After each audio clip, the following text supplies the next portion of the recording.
Swamp Politics, Episode 3. Who's getting rich from the Iran war? Spoiler, not you. Yeah, buddy. Welcome back to Swamp Politics, the only news show where a cold-blooded reptile tells you exactly who is eating your fish while you're not looking. And today, folks, we are asking the question every common penguin should be asking right now. While missiles are flying, oil prices are going crazy, and penguins everywhere are watching their savings disappear. Who exactly is getting rich from all of this? Spoiler alert, it's not you. Let's start with our old friend Donald Uncle. Now, Donald Uncle is already a very rich penguin, but rich penguins always want more fish. It's just how they're wired. So here's what happened. The war with Iran is raging. Oil prices are through the roof. Common penguins everywhere are panicking about their fish reserves running dry. And then, Donald Uncle picks up his phone, goes on social media, and posts, "The war is almost over. Iran is about to surrender. Our troops will be home by end of the month." None of this was true. Iran literally came out and said, "We are not negotiating with anyone. Donald Uncle is negotiating with himself." Beautiful. Absolutely beautiful. But here is where it gets really interesting, folks.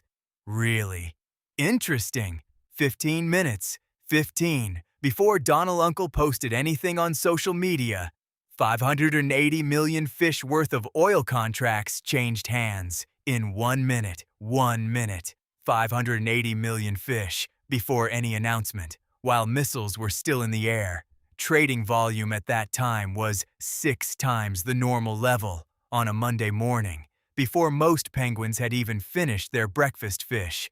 So somebody knew exactly what Donald Uncle was about to post, and they made hundreds of millions of fish in a single morning. Must be a coincidence. Ali loves coincidences. Okay, class.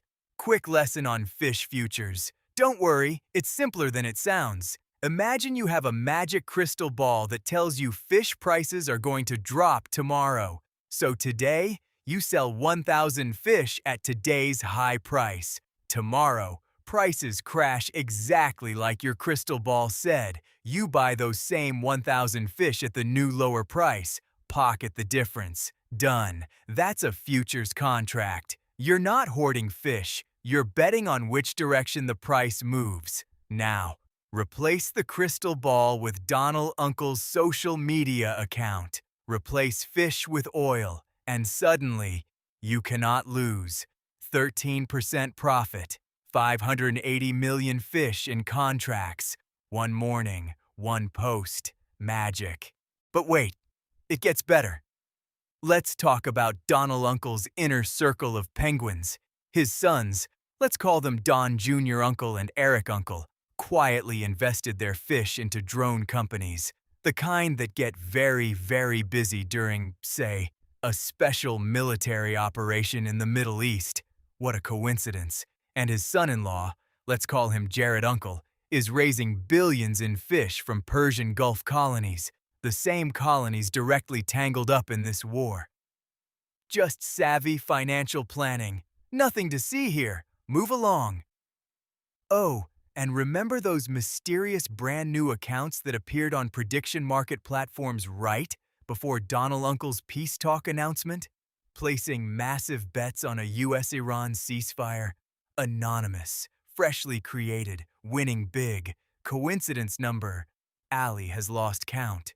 Now you're probably thinking, surely this is illegal. Surely there's a law. There is a law. It's called the Stock Act. Stop trading on congressional knowledge. Passed in 2012. Very official. Very serious sounding. The penalty for breaking it? 200 fish. Not 200,000 fish. Not 2 million fish. 200 fish. That's literally a week's worth of groceries for the average penguin. And how many colony politicians have ever been prosecuted under this law since 2012? 0. Not 1. No public records of anyone even paying the fine. Ever. Great law. Really doing its job. Round of applause, everyone. Here's the question a Nobel Prize-winning economist actually asked, and nobody in the colony government bothered to answer. Are decisions about war and peace being made to serve the colony's interests or to move markets and line pockets? Think about that. Real missiles, real casualties, real penguins whose lives are at risk, being timed around a trading schedule because war creates chaos. Chaos creates opportunity, and opportunity is only valuable if you know what's coming next. In Washington's colony, that information is completely free if you're the right penguin. Meanwhile, the common penguin, just trying to heat their igloo, feed their chicks, pay their bills, always paying the price, never getting the fish. 86% of penguins, across all political colonies, support banning politicians from trading individual stocks altogether. That's basically everyone agreeing on something in today's world. Remarkable. A bill to do exactly that was ready to go in September 2025. Bipartisan support. All set, except the colony leader never brought it to a vote. Funny how that works. If this video opened your eyes, hit that like button, share it with a penguin who needs to know, and subscribe because next episode, we go even deeper into the swamp. Stay smart, stay safe, and remember, in the swamp of world politics, always check who's eating your fish. Oh, one more thing. Disclaimer: this video is purely for entertainment and educational purposes only. All characters, names, and portrayals are fictional, satirical, and exaggerated for comedic effect. Any resemblance to real persons is intentional as satire, which is protected as free speech. This channel does not promote any political agenda, party, or ideology. Viewer discretion is advised. But let me leave you with one final thought. Imagine a world where every penguin had access to the same opportunities, where no iceberg was left unflipped and no current undiscovered. A world where the future isn't just decided by the penguins in power suits, but by the collective squawk of the entire colony. Because together, maybe we can clean up the swamp, one ripple at a time. Until then, keep your fins agile and your eyes sharper than any alligators. Until next time, friends. And don't forget, the swamp may be murky, but light pierces through eventually. Stay curious and stay tuned.